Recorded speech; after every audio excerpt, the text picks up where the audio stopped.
Welcome to Spiritually Fierce, the podcast.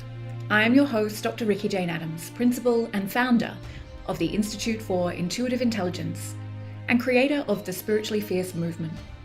Spiritually Fierce is not just a phrase. It is a movement of awakening consciousness of which we are all a part, if we want to be. In each episode, we'll explore what it means to be spiritually fierce, how to become it, and why it is the revolution in consciousness that will save the world. Join me and my fierce guests for deep conversations on spirituality beyond the trinkets and superstitions of the new age that will support you to increase your power to serve.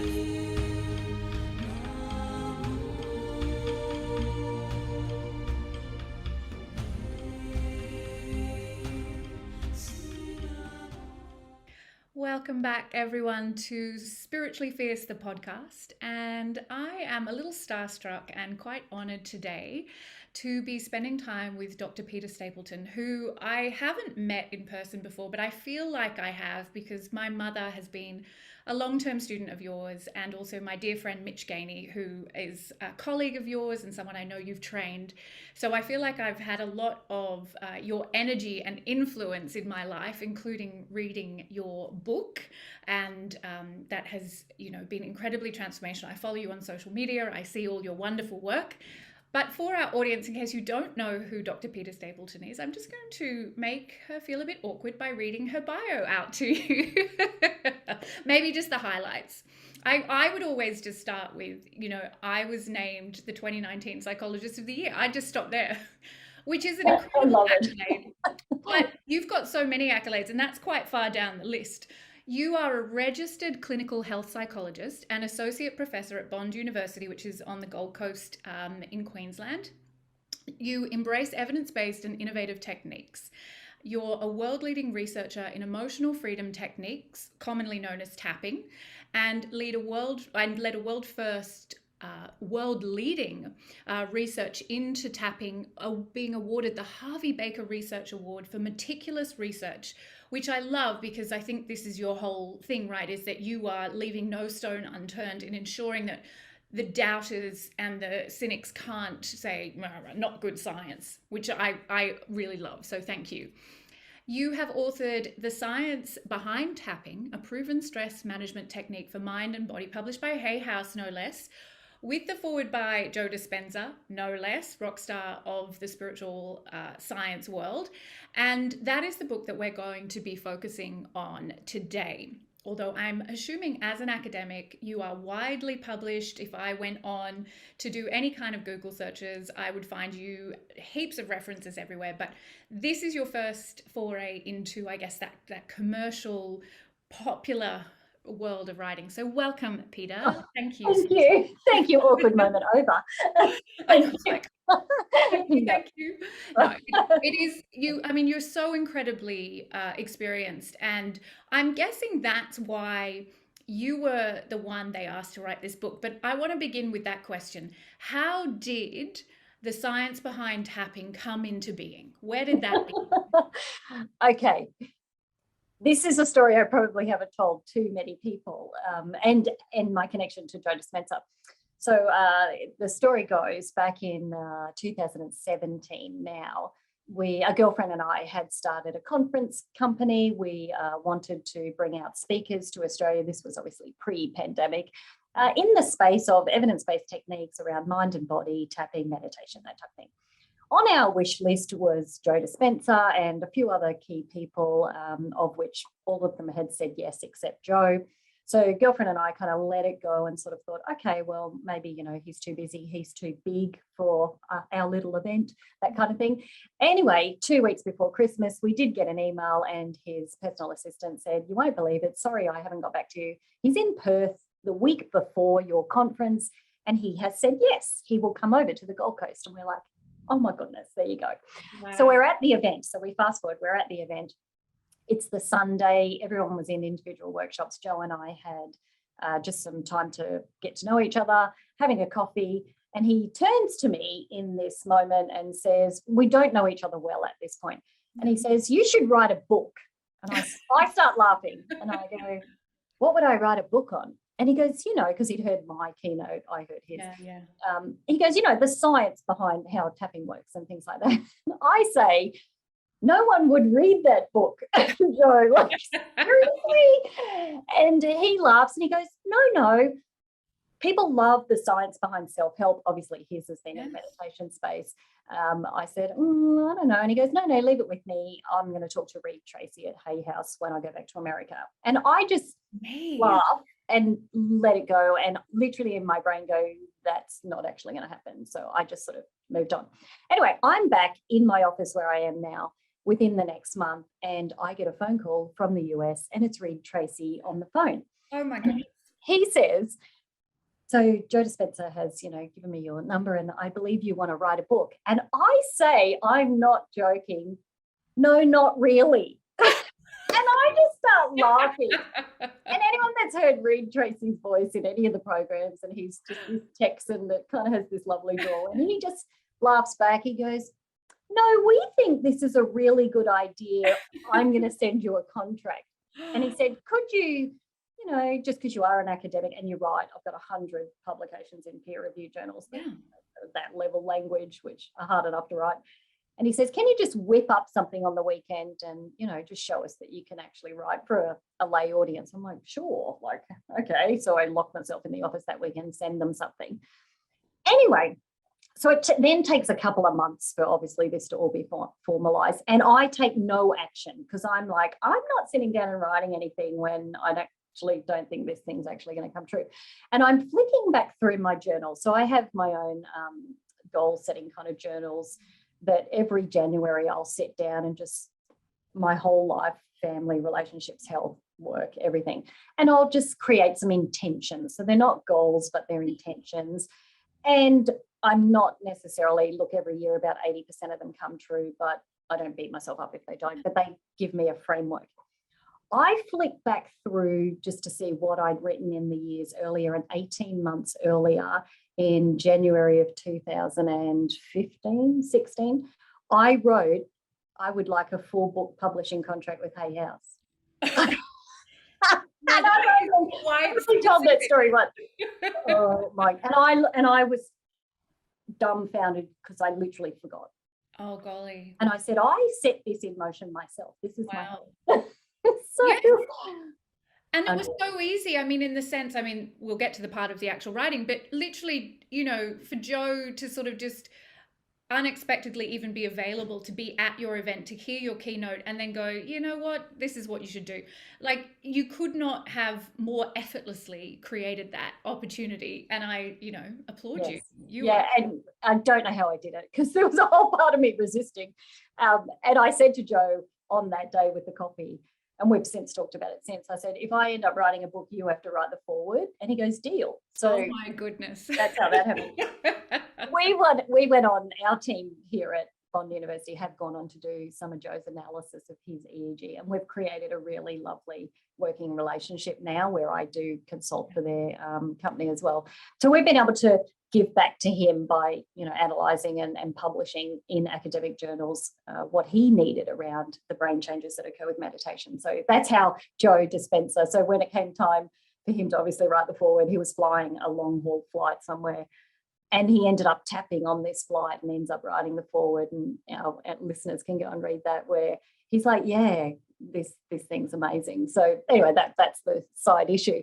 So yes, it was something I did set in motion and had clearly set an intention, but then kind of, I guess, let go of the attachment to that, which wasn't something that I probably consciously was thinking about, because by the time he turns up and it does become this effortless thing, it kind of took me by surprise, but reminded me too that, these things happen. You put them out there. And look, you're a busy woman. It wasn't like you were sitting at home waiting to figure out, what am I going to do now?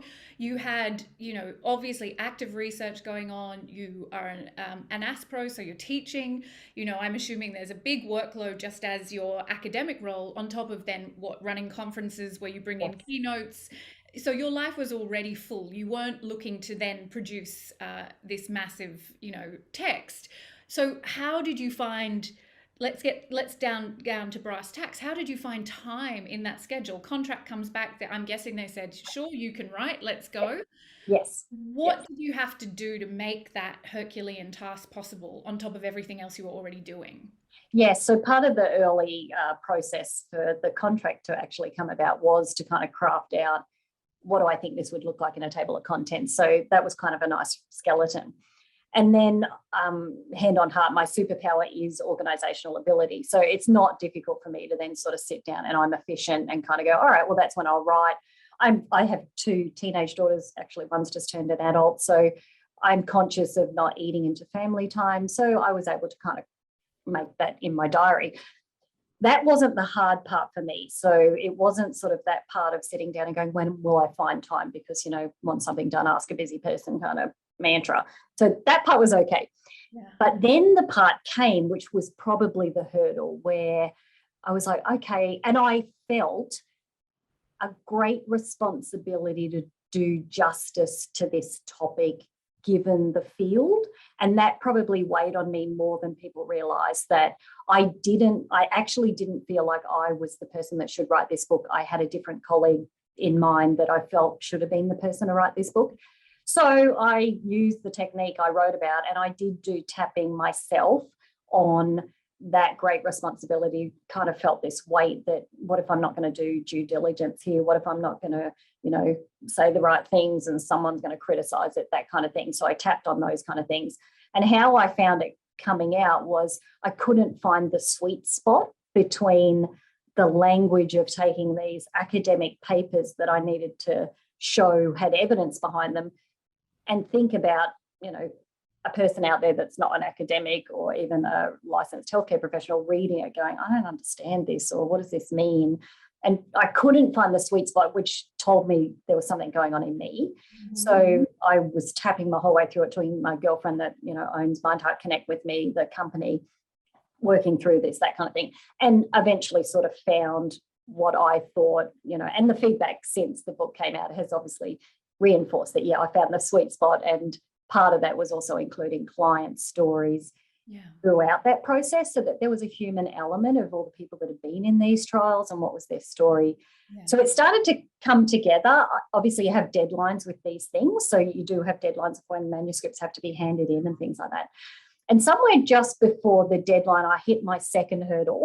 So I'm like, happy days, I'm getting this book out, And then I'm like, I might just have a colleague, deeply respected colleague in the field, just have a look at the first couple of chapters, because, I do think that I want to get the history of EFT/tapping and other tapping modalities correct, that kind of thing. So I reached out, would you be happy to have a read of the first couple of chapters? Yep, great. Send that off. And what came back was the greatest criticism I have ever received in my life. To the point where I was almost in the fetal position going, what have I done? Wow. The comments were from and obviously no names, they were deeply embarrassed. They were deeply disappointed. They couldn't believe I had such a platform and opportunity to take this topic out into that self-help field. And they felt like if I wanted to, they would rewrite every chapter for me. So after I caught my breath, rang my girlfriend and went, so I just need to share something, and went, And I've always had enough insight to sort of say, okay, what am I reflecting here? And I'll take that away and I can work on that, and tapping, lots of other techniques as well. So I'm talking through that with my girlfriend, Kate, and kind of saying, and she reads the email and she's like, oh, wow. And she sort of said something in that moment, which sort of is more along the lines of, I'm not sure this is about you. Yeah. And I said, what do you mean? And she said, I think there's something else going on here. Could you look at it from a different angle? I still did my process work because I needed to get myself back together to finish this thing. Yeah. I declined the offer for any further reading of the manuscript or editing, and said, no, I have a professional editor that Hay House have given me, so they will edit. And I felt like this friend, colleague had kind of, done something there that maybe we weren't going to come back from.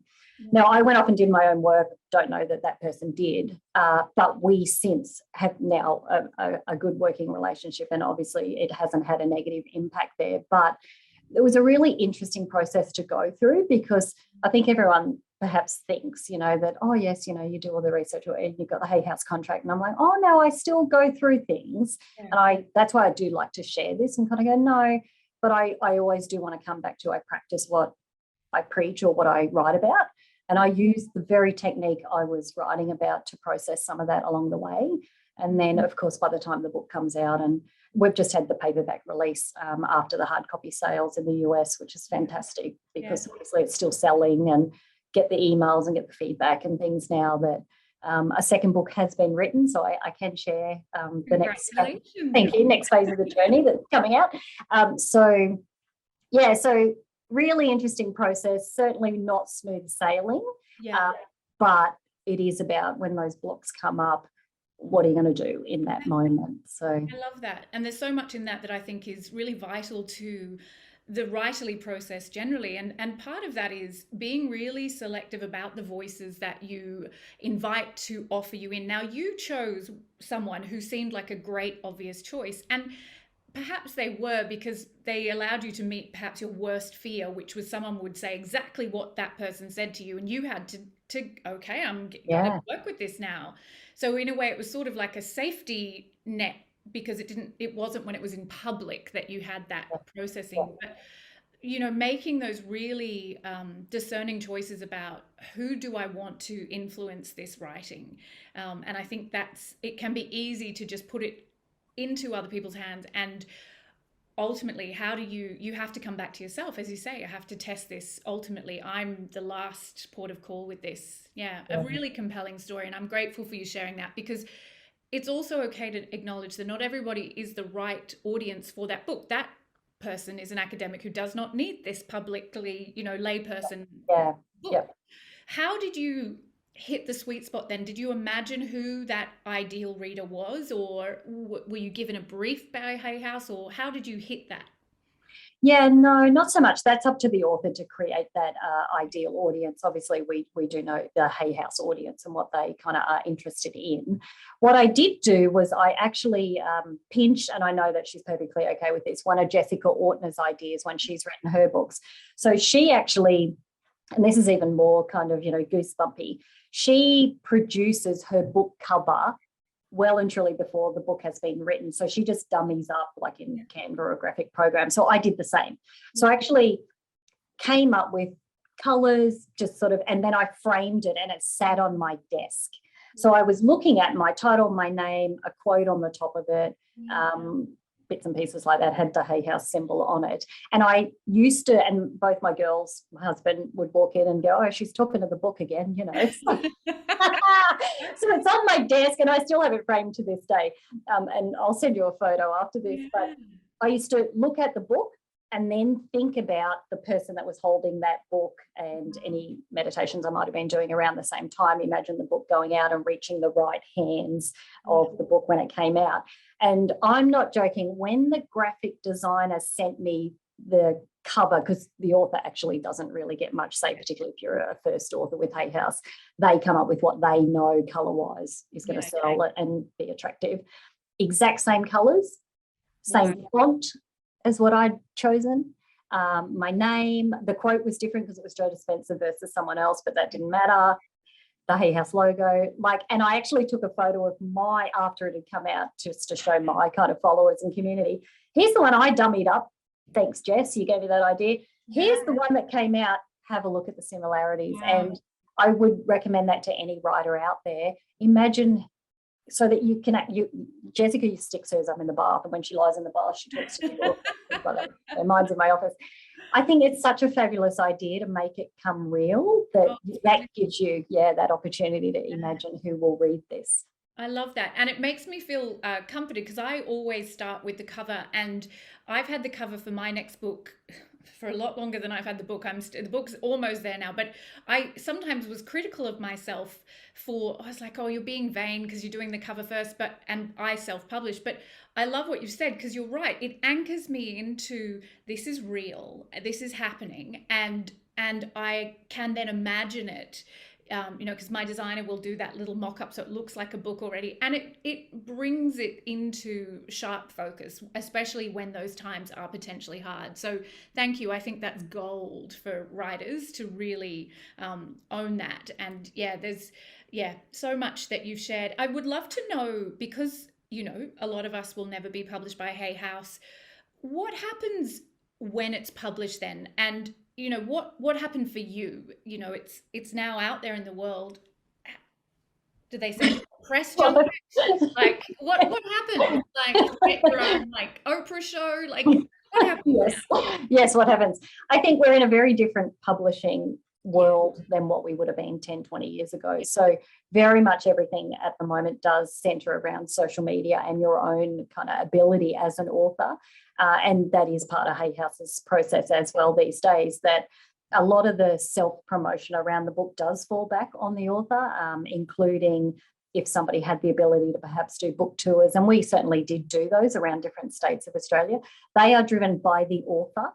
Yes. And I think sometimes, writing is such an isolated process that we go through. I'm an introvert at heart. So even though, I still regroup my own energy alone, even though I live a public life. So some of that part of the journey for a lot of authors is harder to do, I think, because you do have to do it yourself, including with big companies like Hay House. So certainly, the box of books arrives, you get the email that even when the paperback recently came out, to let you know, Hay House will do their own promotion, mostly through social media as well, that kind of thing. But then a lot of it does come back to the author about what is it that you want to do now? Do you want to plan? Of course, you get discounted copies of the book if you want to purchase them for events and things like that. And I'm probably just blessed that I did have my conference company behind me there and had that ability. So that is sort of the world of publishing these days, a lot like being self-published as well, where it is up to you. The book's out, great. Now what? Yeah. So can I ask you then, because obviously as an academic, it's a requirement, you publish or perish. That's, that's the thing. And it gets you rankings, and then you go from, ASPRO to, that's associate professor, using the lingo, to professor. And it's, it's part of how you move through the ranks. What was the motivation to want to be published in that public way, then not in that academic way? Like what led you to write that intention down in your journal and bring yourself to a place where you had to write in a completely different way to what you were doing, as part of your career? Yeah, it was always part of my intention way back 15 years ago. We started the Tapping Research to influence the field of practitioners, psychologists, therapists out there in the world. That was always my first intention, not the academics. So we wanted to create the groundswell at that community level, because that has such an influence then on, maybe some of our political organisations, our Medicare health organisations, because there's great power in that voice. And I didn't want to get all of our research buried behind a paywall in an academic journal that no one could read. So I also took a conscious choice, and I've had to defend this when I've gone for promotion over the years. I have to defend this strategy, but ultimately everyone nods their head and goes, oh yeah, that makes sense. Because I wanted practitioners to be able to read the paper. Yeah. So if I did publish on food cravings or depression or academic stress or whatever we've done a trial on, that it was in an open access journal where you could read the whole thing. Yeah. And so we took that angle, even if that meant a slightly less kind of ranking journal in our system. And we had that changed. Now, that actually did result in government policy changing, like in the UK, NICE, the organisation has recognised, but based on what was published, but the groundswell of practitioners using this technique, sending clients back to a GP where the client then says, yeah, I don't have that problem anymore because I did this tapping thing. And they're like, what? So it kind of, I've been suggested to me that perhaps it's a bit of an upside down approach. And I'm like, well, to me, it's the right approach. Yeah. Of course, we are now coming from the inside to actually affect change at some of those bigger levels, including acceptability, across healthcare systems and things like that. But I don't know that we would have had such success with that had we not done the strategy that we did. So that was a very conscious decision. I love that. And, I have come out of an academic background, and I really appreciate that, because even though universities do talk about the importance of knowledge transfer and reaching outside of the ivory tower, mostly that's not something that academics ever have the time to focus on, because the pressure to publish and get those rankings and citations and all the rest of it is just so, almost inhuman. I have thoughts about the academic world, but we won't talk about those right now. A different podcast. Yeah, we'll come back, because I'm going to close with a few questions about you personally, and I do want to invite you back for season 2, where we can actually talk about the research, because you are a leader in the field. I love what you talk about in the book, that it takes 20 years for something to go from being fringe to mainstream accepted. And I would love to know more about where you think EFT is in that journey, because it's been around for a while now, and yet there does still feel like there's cynicism, and I'm very curious about that. But I'd love to have that in a broader conversation in our next season, if you're willing. Absolutely. To. So I would love to know then, what are you reading right now? Oh, wow. So I often have two things going, where one will be the pleasure and one will be perhaps in the field of something that perhaps I'm learning or deepening knowledge. So I've just finished Will Smith's autobiography that he wrote with Mark Manson. Wow. Loved it. Fabulously. Yeah. And then I am also just finishing up Dr. David Hamilton's new book, Why Woo Woo Works. So we just hosted David Hamilton for we're now in online kind of conference mode. So we just hosted him only earlier this week, where he talked about the principles, where, he really has taken the science behind perhaps what's considered fringe, things from crystals to Reiki to visualization to placebo effect. So I've just finished that one as well. Yes, I have that on my reading list. I really such a joyful title as well. So, all right. If today was your last day on Earth, what is the message you'd want the world to know? Oh, wow. Wow, that's a deep one, isn't it? That's great. I was just thinking, what would I do? I would go home and play with the girls and the dog. To stay open. I think, anything that's emerging or considered new or innovative, or that translational gap, if we just stayed open to the possibility of many things in life being able to work or have a positive impact, I think we would find a lot more that would help us all individually. So my message mostly, or even around tapping, is just stay open, have an open mind, and it'll be, wondrous what can actually come out of that. Yeah, I love that. Thank you. Final question. What do people tend to misunderstand about you? Okay, that I'm an extrovert. So that because I teach and, have to keep my students entertained for 4 hours at a time, I can do conferences, I can run workshops and things like that. I think people do think that I am kind of, the other thing that I had mentioned to me when people meet me in person, I'm only 5 foot tall. So I'm actually not very tall. And they go, I thought you were taller. I'm like, no, this is bad.